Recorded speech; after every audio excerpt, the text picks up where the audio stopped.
Sir అందరికీ నమస్కారం sir.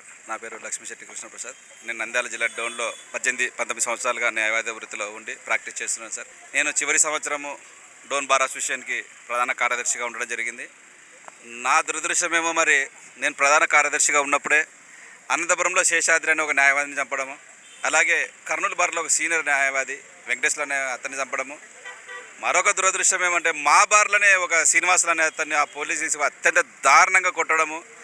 ఇలాగ నా దురదృష్టం అనుకోవాలి. నేను జనరల్ సెక్రటరీ ఉన్నప్పుడు వివిధ బార్లలో హత్యలు కొట్టడం జరగడంతో నేను వెంటనే దీనికి ఎక్కడోసారి పర్మనెంట్గా పోలీస్ స్టాప్ పెట్టాలని చెప్పేసి మరి ఆ రోజే హోమ్ మినిస్టర్ గారు అయినటువంటి అనిత గారి దగ్గరికి వెళ్ళి వెంటనే ఈ రాష్ట్రంలో ఈ పోలీసుల ద్వారా న్యాయవాదులకు జరుగుతున్నటువంటి అన్యాయాల మీద మీరు వెంటనే చర్య తీసుకోవాలమ్మా, పోలీసుల వల్ల మేము న్యాయవాద వృత్తిని కొనసాగించలేకపోతున్నాము కనుక మాకు తక్షణం ఒక యాక్ట్ కావాలి, అలాగే తప్పుడు పనులు చేసే పోలీసుల మీద ఒక కమిటీ వేసి లేదంటే కనుక నిజ నిర్ధారణ కమిటీ వేసి ఒక జడ్జితోటి మీరు విచారణ జరిపించాలని చెప్పేసి మేము వేరుకోవడం జరిగింది. అయితే మా యొక్క వేదన అది గోడకు రాసిన సున్నమే అయిపోయింది, ఏం ఫలితం రాలేదు. కనుక ప్రభుత్వానికి మేము మంచిగా చెప్పడం వల్ల అది ప్రభుత్వం కదలలేదు అనుకుంటున్నాను.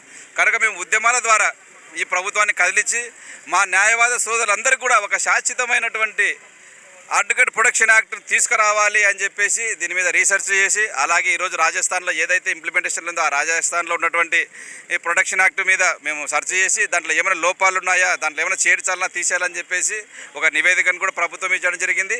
అలాగే ఈరోజు మేమందరం కలిసి ఎన్నుకున్నటువంటి స్టేట్ బార్ కౌన్సిల్ వాళ్ళు కానీ భారతీయ బీసీఐ వాళ్ళు కానీ ఒక ప్రొటెక్షన్ యాక్ట్ కోసం ఒక డ్రాఫ్ట్ చేసి 2021లో దాన్ని మూలన పెట్టేశారు.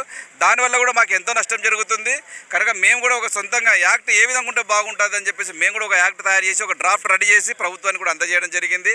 కనుక ప్రభుత్వం తక్షణం స్పందించి ఈ అడ్వకేట్స్ కనుక ప్రొటెక్షన్ యాక్ట్ కనుక కల్పించకపోతే మేము ఖచ్చితంగా ఈరోజు 3-4 మొదలైనటువంటి ఈ డోన్లో జరిగినటువంటి ఈ ఉద్యమం మొదలైనటువంటి ఈ నాంది ఏదైతే ఉద్యమ నాంది ఉందో దాన్ని ఈ రోజుకే ఇప్పటికే మేము దాదాపు 20 బార్లకు తీసుకెళ్ళడం జరిగింది. ప్రతి ఒక్క బార్ నుంచి కూడా సోదరులు సోదరిమణులు కూడా వాళ్ళ సొంత ఖర్చులతోటి వాళ్ళు కార్లు వేసుకొని వాళ్ళు ఈ వర్షం పడుతున్న ఈ ప్రయాసాలకు ఓర్చుకొని దాదాపు ఒకరోజు 300 నుంచి 400 కిలోమీటర్లు ప్రయాణం చేసి ఈరోజు 25 మంది వచ్చారు.